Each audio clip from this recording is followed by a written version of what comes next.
for a higher juicy news. Mima Obibia Aquaba, latest hot and one Aremeyaw bro.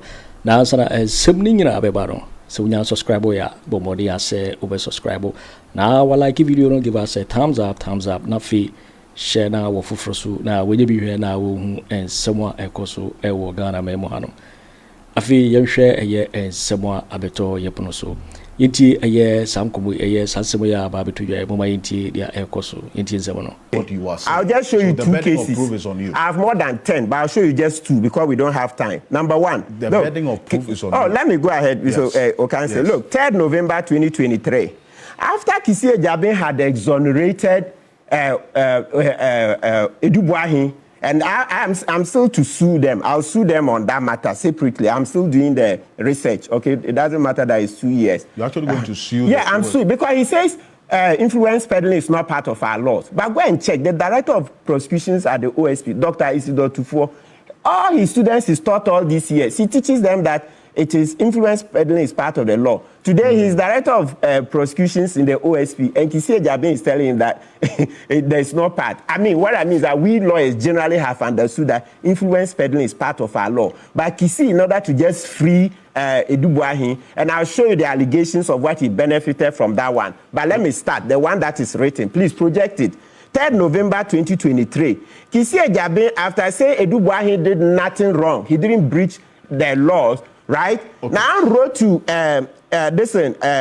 Charles Edubuahin. He says, you are directed to disgorge yourself of the cash amount of 40,000 United States dollars you received as a gift from the undercover agents who undertook the documentary by depositing the cash sum at the OSP. Cash. Kpebu Agyapong is asking for that money cash. OSP, don't they have an account? Why is Kpebu Agyapong asking for that money cash? Why is Kpebu Agyapong asking for that money cash?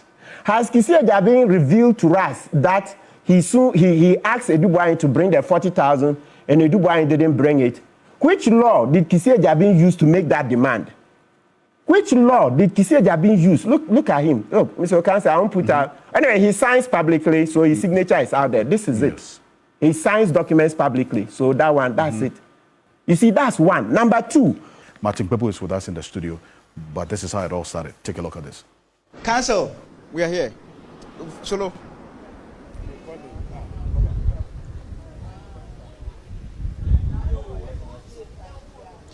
Yeah, Council. So, briefly before you go inside, just okay. Shall I ready? So Martin Kpebu is here. He's going to meet an investigative team as part of his 3rd appearance before the OSP. So what are your expectations ahead of this encounter? That they would get it right this time. Remember, I've been here twice, and they couldn't constitute an independent committee. They kept making me appear before subordinates to the special prosecutor.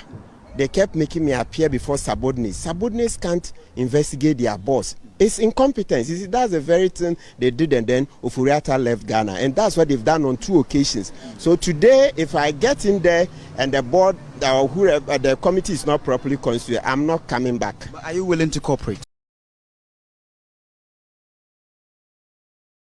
Oh, absolutely. That's not in doubt. It's not. We haven't even reached that threshold at all. Look, let's get it clear.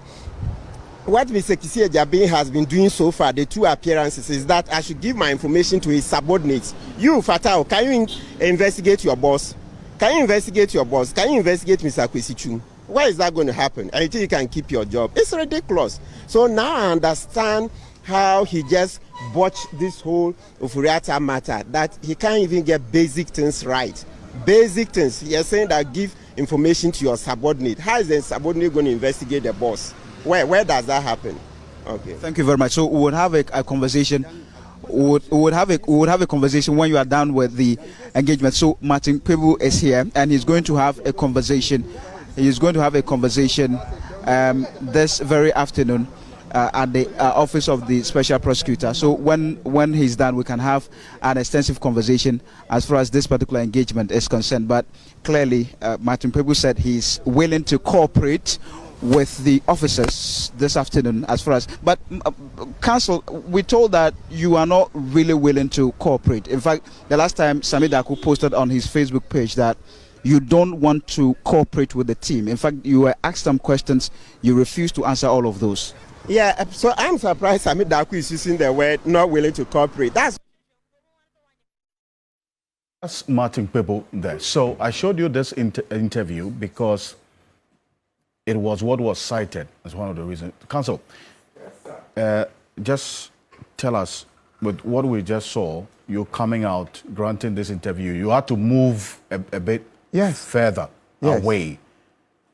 What exactly happened in this? Quick one. Good. So let's go to just that part. You see, we had to move. You see me beckoning. Whilst we were talking, what you couldn't see in your shot was a policeman, Mr. J, came to tell Fatal Bayarga, the journalist and the cameraman, that summing up, I've told you not to conduct interviews here, so move further. That you see how we moved to the final point, and that was continuous. So move. So though he wasn't talking to me, I felt that, look, as I said, I have solid evidence, so I don't want my case to snowball into side issues. You see, as you sit on TV, you know, sometimes people expect higher standards from you. So I saw that, no, don't argue with the policeman. So you see quickly, though he wasn't talking to me, you see my hand, I'd say move, and we moved. No, he wasn't talking to me. Yeah. So when I was done with the interview, I came in. So I even expected, when I came back into the OSP yard, and the reason, let's be fair to the journalists, the reason the journalists were hesitant was that where we're standing, it's not labeled as OSP. It's an ECG facility. It's an ECG room with machines in there. I don't know what they are. Ordinarily, we say transformer, but I'm not an expert. So let's just say ECG facility with some machines in there. Okay. Good. So that's why the journalists were surprised that the policeman was driving us away. But I quickly said, no, just obey. And then we moved. So when I finished and came into the yard, the first person I met was Mr. J, the policeman.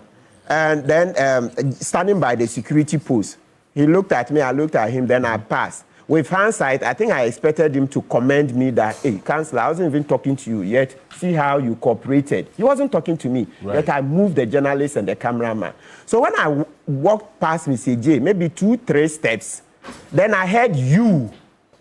So you, then I turned. When I turned, it was a soldier. So I would say a soldier because at that time, I didn't think that there was a second soldier. So a soldier said, you, I allowed you to park here, and then you decide to go out to make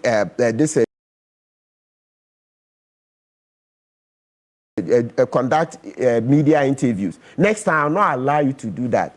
So I shot back that, which laws have I broken? You can't prevent me. You don't have such rights. Because what have I done wrong? Then he kept quiet. So I continued to move. So by this time, you say maybe 5 meters down the line. Then I heard, as for me, then once again I turned. Then I saw another soldier. Then he continued. As for me, next time you come and do that here, I will show you, and that's a military man, pointing fingers. I'll show you. That's the second soldier, not the first one. I'll show you. It was quite menacing. It was quite threatening. So, you know, naturally, the lawyer in me would not just keep quiet and go. I'm a lawyer. Lawyers, we are trained to ask questions. We are trained to, investigate matters. A lawyer is also an investigator. So I shot back that, what powers do you have? A lawyer is an investigator. Somebody is telling me that next time I'll show you, You say, I want to say, I'll show you pepper. Yeah, that's Ghanaian English. I'll show you pepper, right? So I tend to say, what powers do you have? You can't do anything. And instead of him to show me the powers, what law, etc., the next thing I knew, he said, I'm a stupid man. You see? We are debating. I see. So you asked him the question about what power he has. Yes, what power? He can't do anything. What is it? What power does he have? So it means that show me the law, whatever you're going to. He couldn't do that. You see, when his arguments are finished, then he will turn to insults. When a person cannot argue, he turns to insults. So he now said, you're a stupid man. So I looked at it. I also shot back that he's also stupid. He's an idiot. Yeah, then we kept trading stupid, idiot. We traded that maybe 3-4. Each other. Yes, that one I'll say. But a distance of about 5 meters between us, or more, minimum to be about 5 meters. I see. So then one of my lawyers came and grabbed me that we should go. And then we went inside. Okay. Yes. And over there, I asked to make a report. So that was it. So nobody arrested me at that point. When we entered the reception, even on our way to the reception, you know, it's quite a distance from the security post to the reception. It can be at least 15 meters minimum. So on our way, we met a police lady coming out. She's one of the persons who will search you. So she'll search females when you get into the reception. Okay. And I told her, Madam, I'm coming to lodge a complaint against these soldiers. But she said nothing to me, and she walked towards the soldiers. So I entered.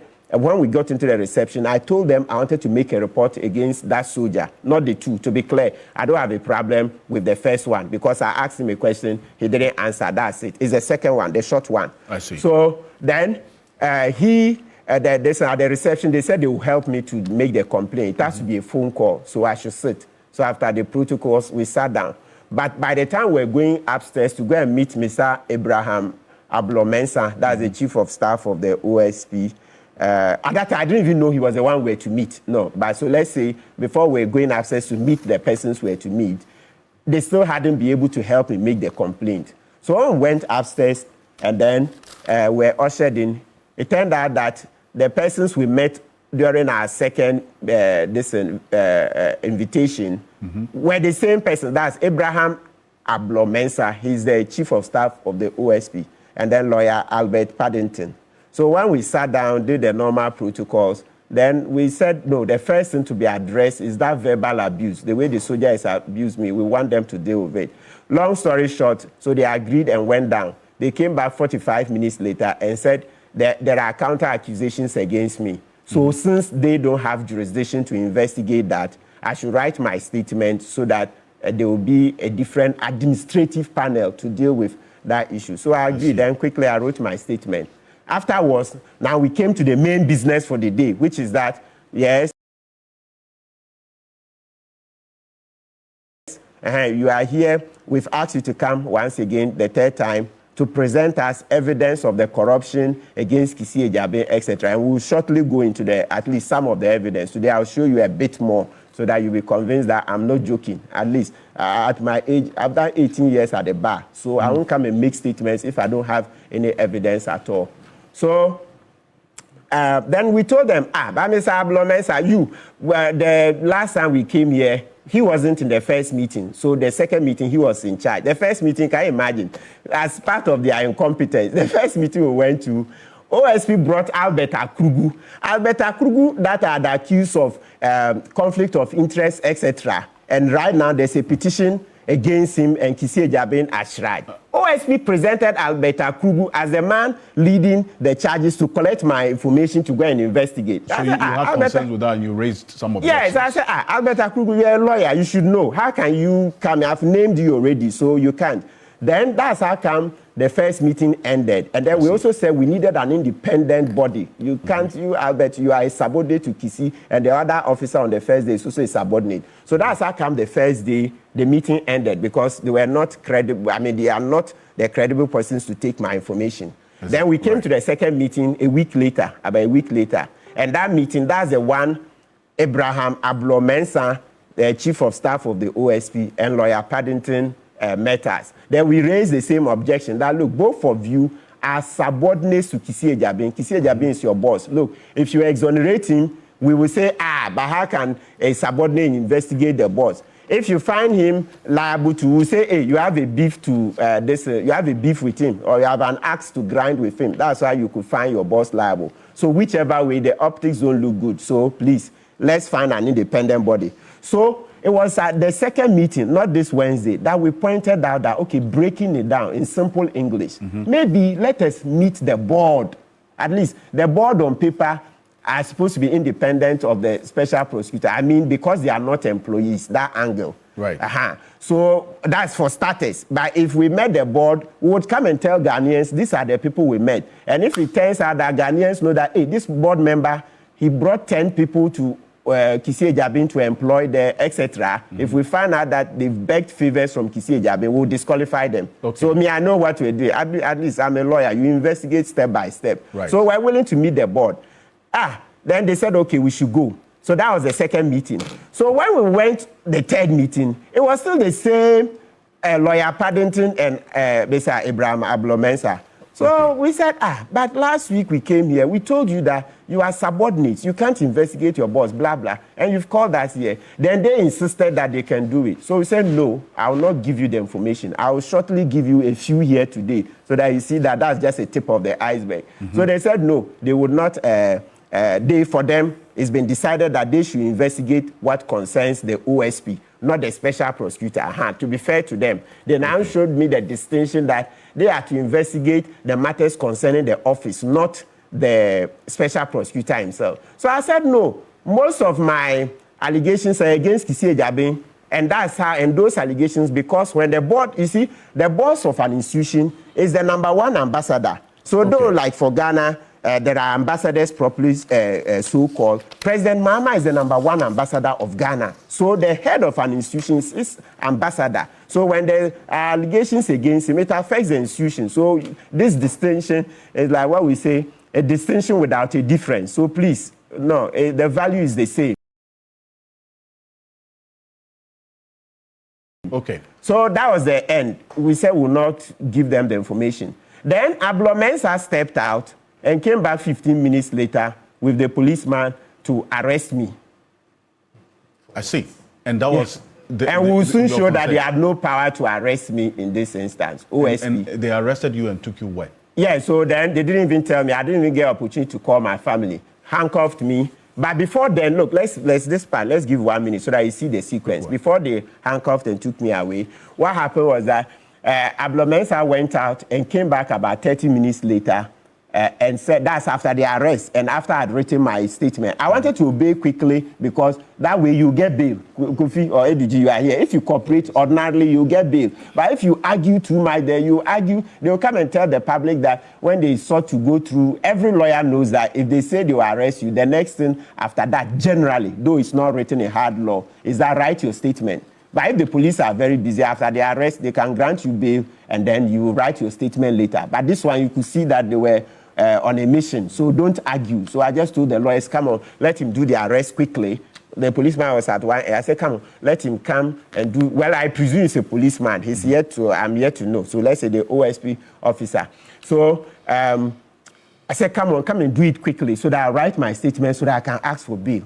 So we didn't argue at all. So you see, that's Kpebu. No, you should know when to argue, know when to pick your fight. You don't just fight anywhere. You are in their custody, I mean, yes, practically in their custody. You won't get out, even if you argue 1,000 times. So quickly, he came and then he touched my shoulder.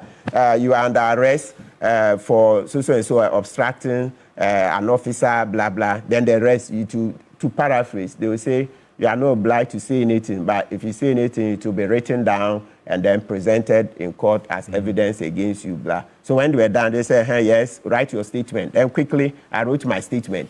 So after the statement, grant me bail. Then Abraham Ablo said he's going to consult, presumably his bosses. He's going to consult.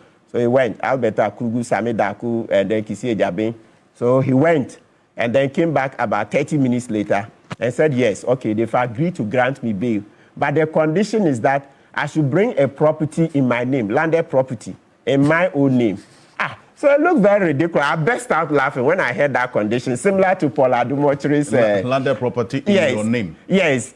You see how life, a few months ago, we were on Paul Adumochere's case. Somebody said, you see, now a few months down the line, Kpebu, you see, they've given you the same condition.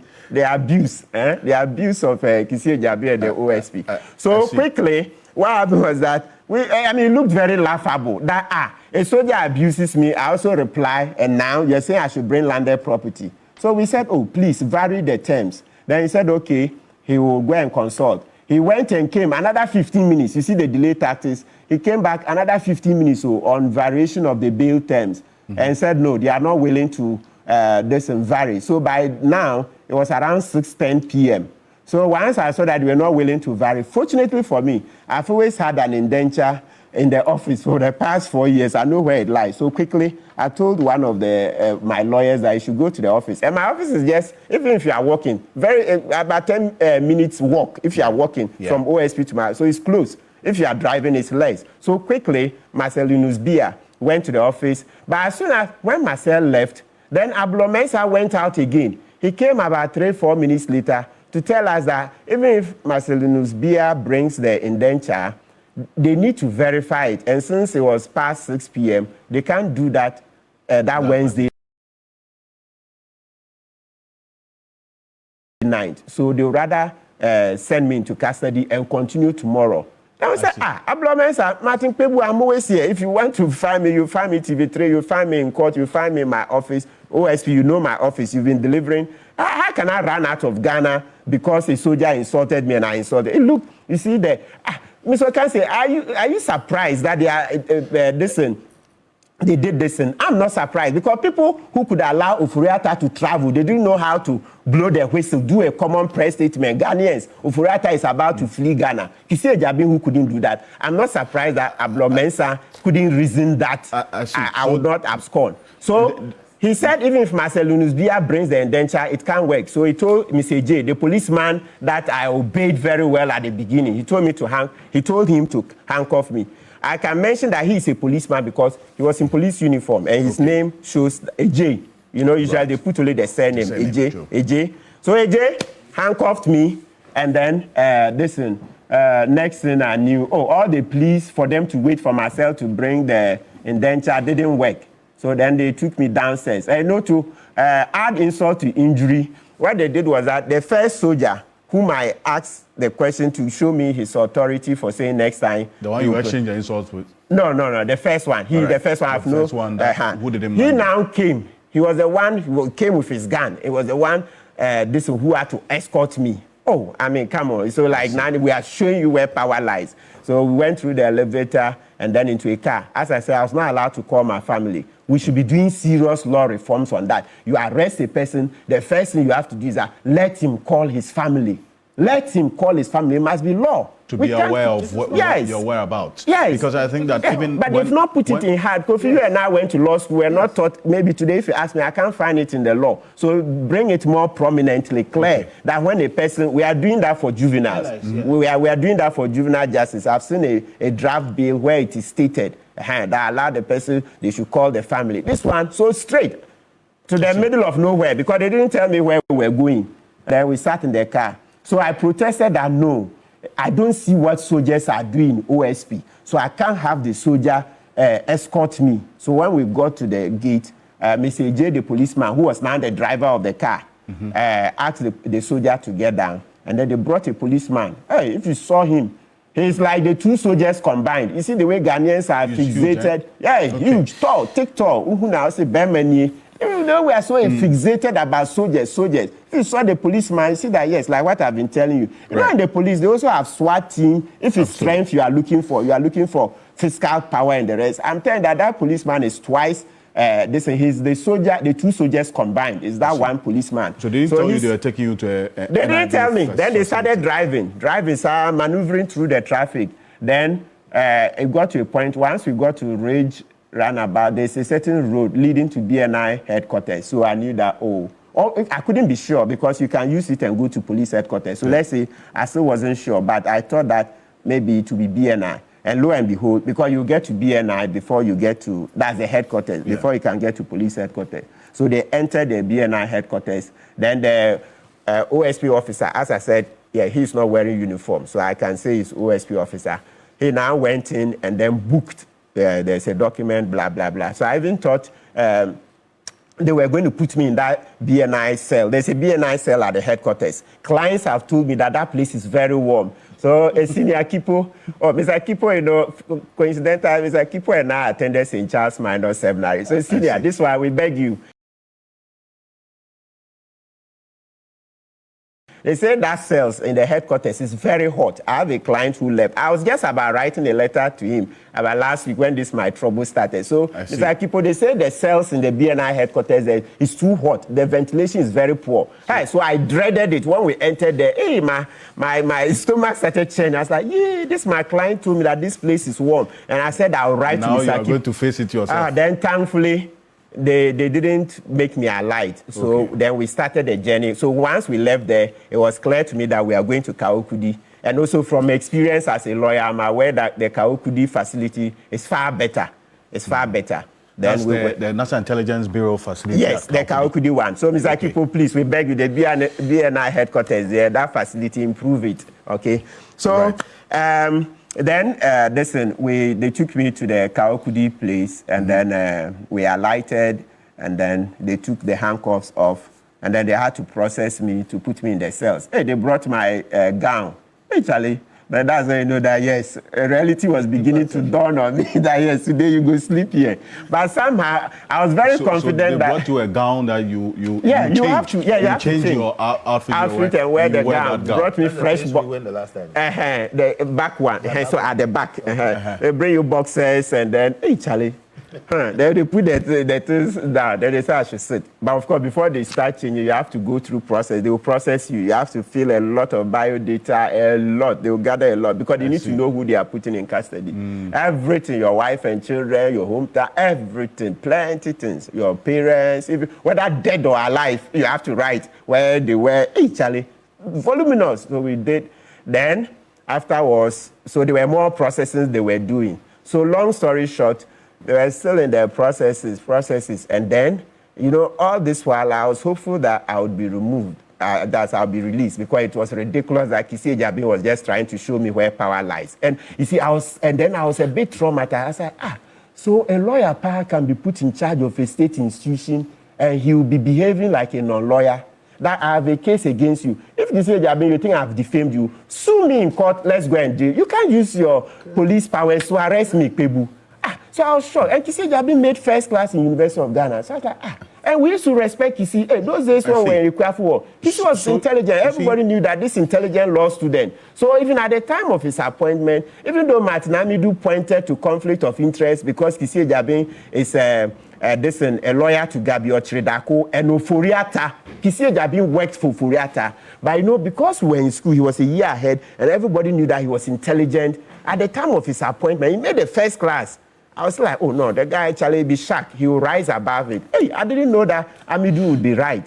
I didn't know. And people who know Kpebu Agyapong personally, they met me and say, you people, you don't know this boy. When you say you have... So the conference will have to leave us at some point. So I want to, in fact, I haven't listened to Martin Kpebu to this point. You had intimated earlier in the year, in the week, that the OSP is not an octopus, and that his police powers to fight corruption doesn't include what happened to Martin Kpebu. They came out with an explanation a day after you put out that. Does that suffice? No, it doesn't. And we need to make this very, very, very clear.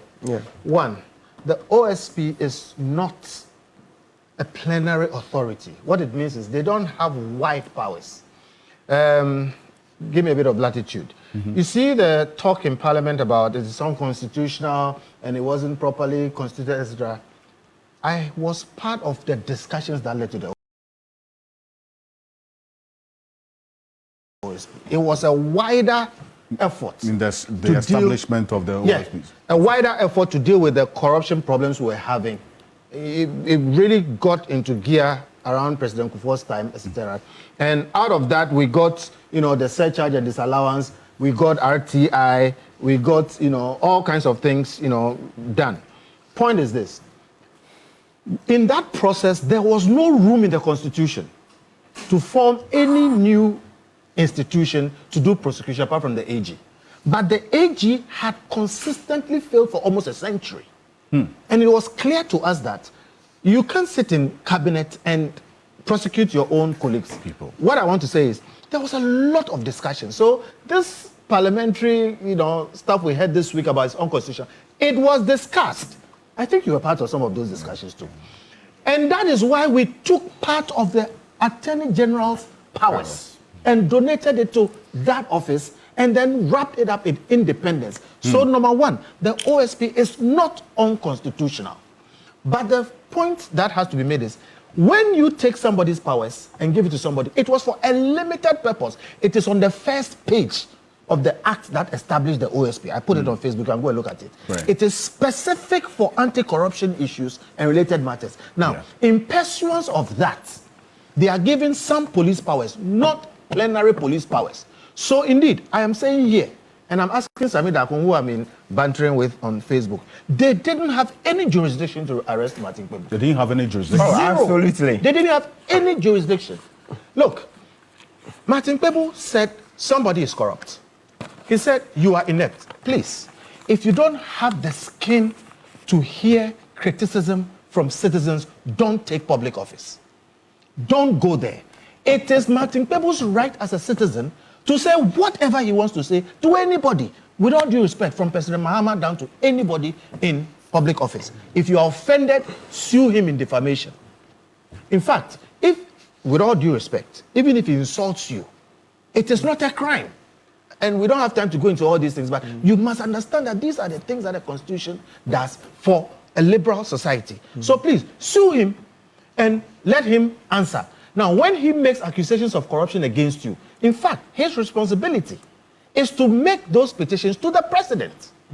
So I say here, the OSP had zero jurisdiction to even invite Martin Kpebu. By the way, I'm part of Martin Kpebu's legal team. Yeah. Okay. Just for disclosure. And our leader is lawyer Agbeshi Jakwasu, the former bar I just wanted president. to clear that. Right. I wasn't, but the point is, some of us advised him not to go. Yes.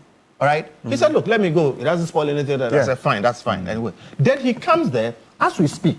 We don't know what charge. He hasn't been charged. Confirm if you have He has, no, it's a caution statement. You say he's not under investigation. He's not. But It's the the OSP says altercation. that you are being investigated. No, At least that's what Sammy does. No, it's false. It's false. That is why I'm saying, what is the charge? What is his offense?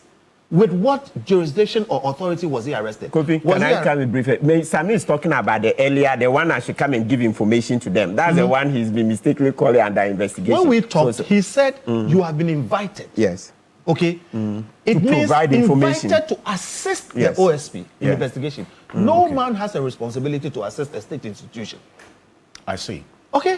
If you want me to help you, fine. By your own voluntary... Offer it voluntarily. And that's why we said, look, voluntary, we know what is going on and it's a tussle between... As a duty of careful. a citizen under Article 41, So it's then a he goes duty, there. but it's not a crime if I don't to do it. When he goes there, in fact, there was even an issue about the number of lawyers, etc. And I was like, so what if I also and everybody came? Yeah. Point is, then he gives an interview. And then somebody says he's obstructing. What was he obstructing? And if he's obstructing, okay, is it within the rules, the powers of the OSP to deal with that? So look, there are a lot of things to say. And for me, my interest is really that we don't ride on this to give a dog a bad name and hang it, because it's taken a lot of work for us to get this OSP thing done. And it's, however, going into this argument about scrapping the whole office. But I just Please. want to, before you get there, there's been a question about whether or not it is within the OSP's powers to investigate itself. So Martin Kpebu makes this allegation against the OSP, and it is the OSP that is investigating the allegations made by Martin Kpebu against that same office and the person. Okay, there's a misunderstanding there. Right in law. By the Constitution, petitions go to the president. And the proper investigation is done according to the Constitution, not by the OSP. But every institution has a right to investigate allegations made against it as an administrative process. Okay. All right? So indeed, if the OSP did not have authority per se to investigate and make any decision concerning the kind of allegations that Martin Kpebu had made. Martin Kpebu says OSP is except that after its removal, we can do a criminal investigation. That's another matter. Yes. Okay. My point on the question is, it says SP is corrupt and whatever. That office did not have any constitutional right to make a determination on that issue. I see. You see? And if Martin Kpebu was scurrilous, reckless, and defamed Mr. Kpebu Agyapong, who we all respect as a good criminal law scholar, then he can take him on personally. So as an institution, I repeat, the OSP had no jurisdiction in this matter, to the point where they proceed to arrest, detain him, and then all the things that happen. But again, like I said, the major issues are that we don't use this to kill something that has taken a lot of work to be done. It is not an unconstitutional office. It is a proper office. It is part of a larger architecture. There are others that are older than it that have done less than it. And if we have a problem with the special prosecutor, we shouldn't have a problem with the office of the special prosecutor. It is a necessary office. We need to keep when I it. spoke to Professor Aremeyaw Anas, who presided over the entire exercise in Parliament on that night, you watched that interview, he said that upon hindsight, even though he presided over the process in Parliament, passing this act that established the Office of Special Prosecutor, he thinks that the office has outlived its usefulness. So, rather, that prior argument of the office not being needed in the architecture of the fight against corruption, and rather we strengthening the Director of Public Prosecution's office and then also the AG's office to do the work of the OSP, he thinks now it has more grounds to consider. So, respectfully, Onupa, that argument came up in those days. And it was well debated and well settled. Look, we have had the AG's office for over 100 years. Consistently failed, not because there were bad people there. There were structural issues there. And in the discussion, the decisions had been made that, look, the better thing to look, there's a lot of legal stuff that goes on in government. The government does contracts, multi-million-dollar deals and whatever it is, has to be advised. A lawyer has to do that. That has been put under the Attorney General. Yeah. The government has to prosecute everybody in this country that falls foul of the law. That has been put under the Attorney General. The presidency, which is a temporary office, you elect a president every 4 years, you go and come back. That presidency needs legal advice. The presidency as an executive is different from the state as the administration. The state is a wider body, okay? Now, that has also been put under the Attorney General. The person is an appointee of the president and a minister, sometimes Minister of Justice, also there. It's a member of, it's too much. The country has evolved, the country, things have become complex. So the conclusion was that, look, we should have a Solicitor General, somebody who advises government on non-criminal issues. The contracts, all these electricity things that we end up with judgment debts and whatever it is. Sometimes it's time.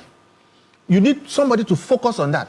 That should be somebody independent, has a term of office, does the work. And then somebody who now is called the Director of Public Prosecutions, who is prosecuting everybody, and it's too much. So they've given some to SNIT, they've given some to police, they've given some to Yoko. We should properly set up a public prosecutions office that does prosecutions and does it well, separate from a member of cabinet who is appointed by the president, because it is clear to us after 100 years or so of trying that, somebody cannot come out of a team appointed by the president to prosecute his own people. And we know by experience in this country that a lot of the corruption comes from somehow the executive system. It's the politicians and their friends. So let me make this point and make it clear, because it was very obvious to those of us who were in the beginning. The politicians have never liked the OSP idea.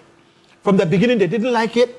They made all the arguments they've made. It's the same political process and everything. Then, finally, when we resolved that issue, they said, okay, and that's where Senior Michael Kwe comes in. They reluctantly had to yield to the superior argument that, look, we can't continue doing the same things. Right. Now, so all these things were there. And there were other things. This is part of why we led for the Auditor General to deal with some of the search act. Let me just explain a bit. You have internal audit agency.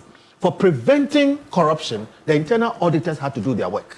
Okay, we have to strengthen that. That is a work ongoing. If that happens, the Auditor General has to catch them officers.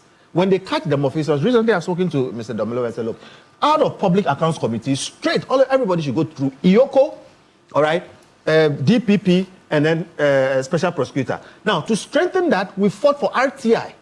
Because things were happening. I went to court to say, look, you need to give us information on bus branding. They refused to. The court ruled in our favor. We got RTI. It's a huge architecture we are dealing with. The OSP was pushed forward and prioritized because executive corruption was terrible. That is also what led the World Bank to start pushing government to put in this causing financial loss law. There's so much that has happened in the past 20 years. So look, when one thing happens over my brother Martin Kpebu, and all of a sudden people want to use that to slash down a lot of work that has been done. Let me say here and now, this country needs the OSP. If we don't want the people, then we need to change them. Building institutions is not a 1 day or 2 day or 10-year affair. Some of these institutions are over 100 years old. They are still there. Yoko has been there all these years. Okay? Why haven't we called for their scrapping? It is because it is touching them. So look, all due respect to some of my friends in Parliament who were making those arguments, we'll meet and we'll talk about it. But these issues have been debated sufficiently. The OSP has not failed. It is a work in progress, and it is a victim of its own high expectations. People are expecting so much out of the OSP. I was one of the first people who who criticized the OSP over the Ken Ofori Atta issue on another platform. Right. And said that they should go and prosecute him in absentia, even though he was my own friend and mentor. Okay, people said I said Ken Ofori Atta shouldn't come to the country.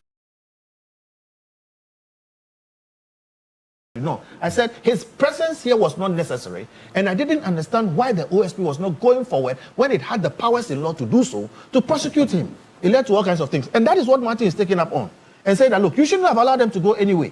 When I said they should prosecute in absentia, there was a whole discussion about whether absentia prosecution was possible in this country. Today, as we are speaking, the prosecution in absentia is proceeding. After so much talk, a year of no action. And that's what Martin is talking about. That UOSP, there's a reason why you were put there. And please, get down and do your work, stop the talking and act. And now when he says that he has even other information, I haven't accused him of any other thing. Let me say to his benefit, the OSP has been very useful. In a few years back, people planned to take up the oil refinery. By now, we would have lost it as a country. They were going to basically take it up and buy it for nothing. It is the OSP we went to, I led. We went to, he wrote letters, stopped things. And that's why the oil refinery is there. So there are positives, there are benefits, so would you say that with the work of the OSP over the period, it justifies its existence? The OSP existence is extremely justified. Look, even people talk about his budgetary allocations and whatever it is. Look, if the OSP becomes fully functional, and I say so because there are so many things that are left to be done, they will save us multiples. Look, do you know how much one corruption case cost us? So please, even now, I think the OSP is doing good. We just want it to do more. Like I said, it's a victim of its own high expectations. Why are we not putting the same pressure on Iyoko? All right? And people talk about the Attorney General, we should go back to the Attorney General. Insanity is doing the same thing and expecting a different result. That Attorney General, that whole office should be reconceived. All right? There are very good men there, I know them. But they are handicapped. And it's not because they don't want to do their job. So please, let us go forward to do the things that we need to do to finish this work that we've started, because we still have a problem with corruption in this country.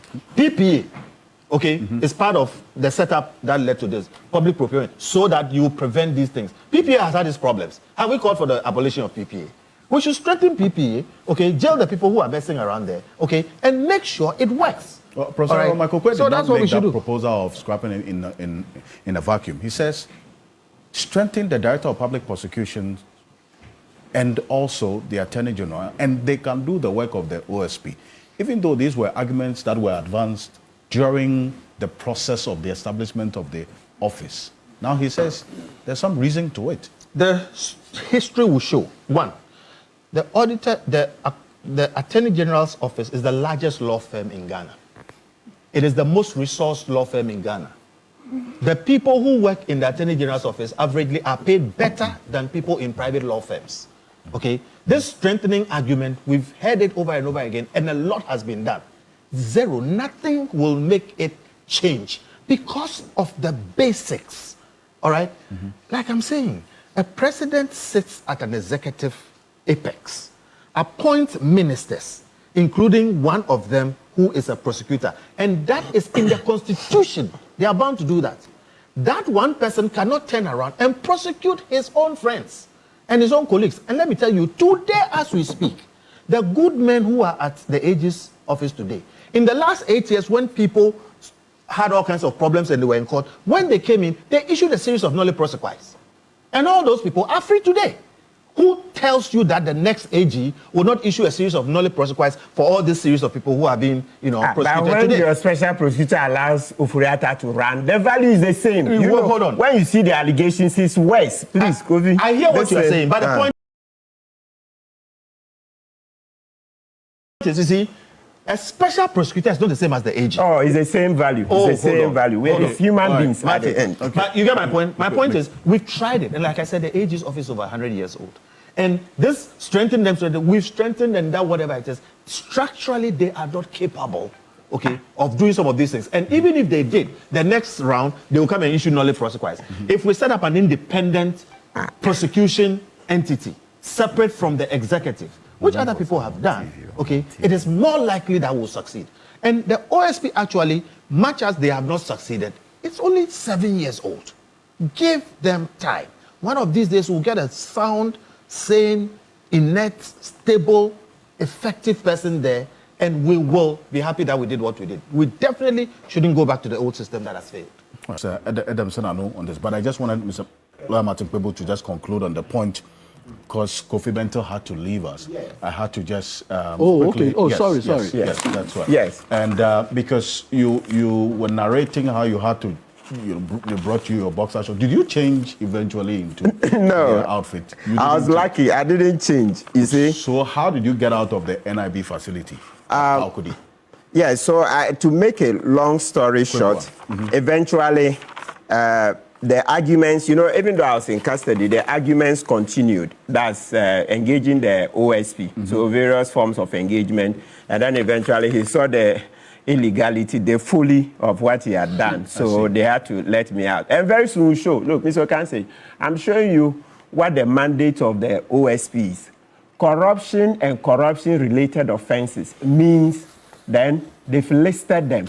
This, their section 69(3) of the OSP Act. It's not part of Kisi Agyapong's mandate. He can't investigate obstructing an officer of the OSP. It's not part of the mandate. It's not part. Do you see in recent times, was it not when Sisla Dapaya's matter came up? He said he had no mandate to do money laundering. So he returned Sisla Dapaya's money. Of course, he will say it's the judge who ordered, but we all know that he didn't fight enough. That's why. Then, just 2 years on, the NPA case comes, and then he's doing money laundering, ostensibly to allow them to escape. After saying Sisla Dapaya's case, you don't have jurisdiction in money laundering. Maybe you go to court for a clarification. You don't go. So how did he get power 2 years on to now say that in the NPA case, he's doing money laundering? I see it as a ruse to allow, those charges for them to be exonerated. That's how you see it? Yes, that's how, and I have grounds. In has the he National shown Petroleum Authority case? Yes, you see money laundering charges there. Pull it out. Let Abdallah, producer, pull it out. Number two, you go to the Ofori Atta case, SML, you see causing financial loss. Causing financial loss. I'm brandishing the law here, Section 79 of the OSP Act.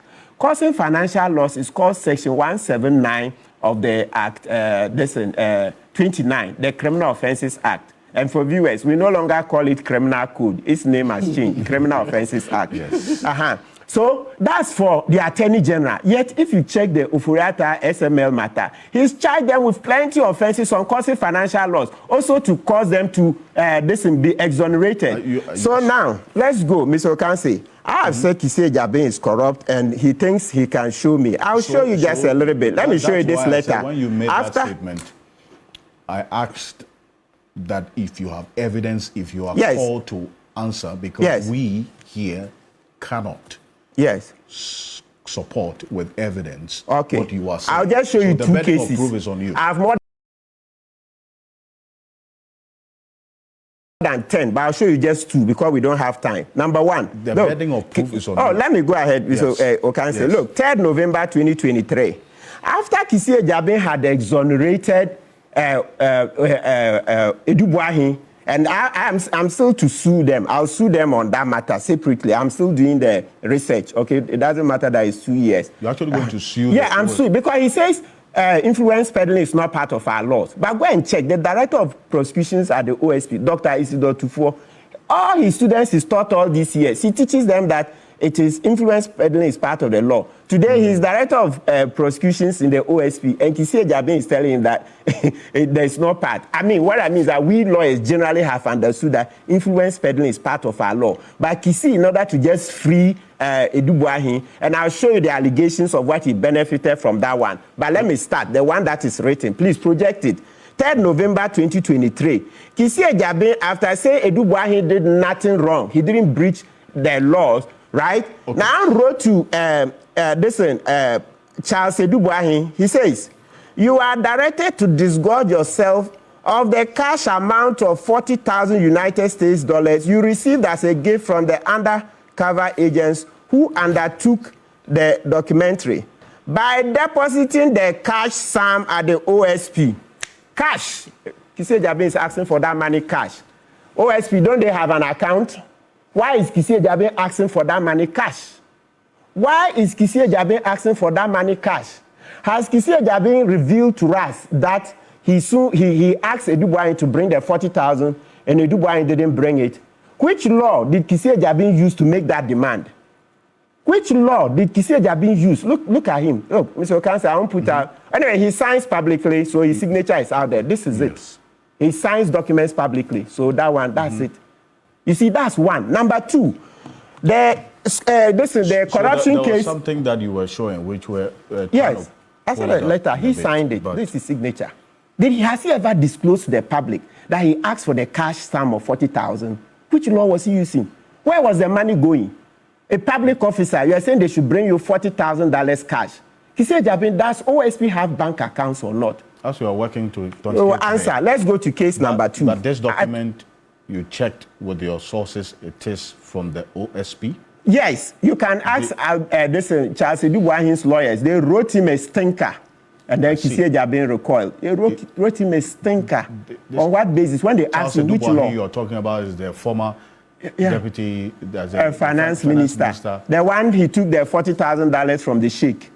Then Kissi Agyapong, you wrote and said, oh, no, he has not breached any law. If he hasn't breached the law, why did you subsequently write to him that he should bring you $40,000 cash so that you go and blow it? You thought you will never see it. Let's go to case number 2. This is it part of what you are putting together as what? Evidence against him? Because as we are independently checking this particular document that you reference, is it Mr. Okansi, at least I have a bit of... Is it part of evidence you are... Mr. Okansi, I don't intend to discuss my petition. Let me go to my case number 2. I don't intend to discuss the petition. Because you reference... I like how you have escaped. Yes, I don't intend to discuss... some documents and... I don't intend to discuss my petition. As for the petition, it's going live. Now people of Ghana can see. But Okansi, so I've practiced law 18 years old. So for you to think that I can just come and sit down, Mr. Okansi, today is not my first time I've come here. I've been on TV consistently since 2016. So you don't know that, this guy, if I look that foolish, I don't think I would have gotten that longevity. So you should know that when I start making noise, I'm sitting on something. Go to case number 2. Listen, when Attachia, this guy, Kingsley Agyapong, now the one who has replaced Attachia, is Ebuakwa Saf. He wanted to become MP. And you know what he did? At that time, he was head of scholarship secretariat. So he got some people. I don't need to go into those names. The documents are here. He got this young man to do a smear campaign against him. We'll project that statement. If you are interested in names, you can see it there. To do a smear campaign that Attachia is corrupt, etc., so that Kingsley Agyapong would give him, the young man, 2 scholarships. 2. So that is corruption. A public officer, Kingsley Agyapong, using his office for private gain, etc. Right? Now, the young man did the work. Long story short, eventually alarm blew. So a case was reported to the OSP. So, and of course, the work helped Kingsley Agyapong to beat Attachia, so he won. Yes. Is this the first issue you referenced? There's a so as I go on. So as time went on, then they did. Yes, that's the letter. That's it. Ask Kissi Agyapong. Ask him. Okay. You come and tell the public that there is no case against Charles Edubuahin. Then the content of what you referenced. This is it. Is direction to attend. Just go to the last paragraph. The special prosecutor. You are directed to disgorge yourself by depositing the cash sum at the OSP, public officer. You are not saying go and put it in our bank account. You say bring it me, the cash sum. He will answer for this. This is just a tip of the iceberg. Let's move on to the case number 2. Let's move on to case number 2. So Kingsley Agyapong got this young man to do a smear campaign and he beat Attachia. Case reported to OSP. And then they did the investigations. When Mark Oliver, the officer, he was going to arrest Attachia. Sorry, not Attachia. He was going to arrest Kingsley Agyapong, the scholarship secretariat boss. Kissi Agyapong stepped in and said, he's my friend. Don't arrest him.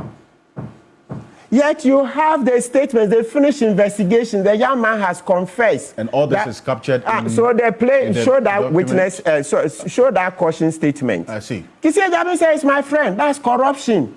That's not the only case he's favored his friends. There are many cases, so please, Don't come and look. There's no time to go into all of them. So we'll create another forum and then we'll go into the cases one by one. So apart from the 3 petitions, you are putting together a petition. Oh, Mr. To the presidency. Oh, absolutely. But I don't intend to discuss the contents of my petition. I want to be a law-abiding citizen. I won't. Yes, but I'm just showing you 2 cases. If there's time, I'll show you more cases. So as for corruption, when I said Kpebu Agyapong is corrupt, I knew what I was talking about. I mean, come on. And you're going to, you have documents. Please show the witness statement. You see the young man say that he did it, Kingsley Agyapong, the MP now, got him to do it for 2 scholarships. Such a case reported. They are going to arrest Kingsley Agyapong. Then Kpebu Agyapong says stop. If not, it will ruin Kingsley Agyapong's chances in the elections. Because I just wanted to clarify something. Yes, sir. Go ahead. Samuel Atta did not contest the 2024 election, so there was really no contest. No, the primaries, MPP primaries. No, he did not. He did not contest. That's why I just wanted that clarity. Okay, yes. So that was part of the smear campaign to get him out. Yes. He didn't contest the primaries. Yeah, I'll consider that was a smear campaign. They had done the work that he's corrupt. Oh, the public, you can Google and see the allegations. Okay. That Atta is corrupt, excess, so they ruined him. So I'll pull through that document you referenced. Yes. But yes. So I understand you to say that but for Kingsley Agyapong, Atta would have contested the primaries, correct? I believe so. Oh, okay. And then, as we are saying, so what? So was there merit that he was actually corrupt? I mean, Atta. The reason why he decided... That's another kettle of fish. The main thing is, as I said, smear campaign. No, I just wanted to avoid doubt. That's why so he wasn't... They didn't... After making those smear campaigns, if they believed in it, I think maybe they should have reported to OSP. I don't know about that. The key thing, not that because we don't have time, we just want to get the principle. Yes. If you put out the young man's statement, he said he did it for Kingsley Agyapong, so that Kingsley Agyapong, as head of scholarship secretariat, will give him 2 scholarships, which is corruption. So case reported to OSP. Long story short, they are about to do. So Kingsley was going to contest 2024 elections. That's the time they wanted to arrest him. No, that's the one I'm talking about. Right. So Kingsley was going to, is he not MP now? That clarity. Yeah, Kingsley is an MP now. Yeah, I think because you I felt a bit heckled. Please, Kingsley is an MP now. And the young man says, you Kingsley, you asked me to do a smear campaign on Atta, blah, blah, blah, this blah. Is captured in a witness statement. Yes, maybe you can project it. You can project the witness statement. And this is what the first right you know, when this matter first came out, Kingsley, he will sue that firm, he will sue Joy FM. Ask Kingsley Agyapong, where did the case end? Where did the case end?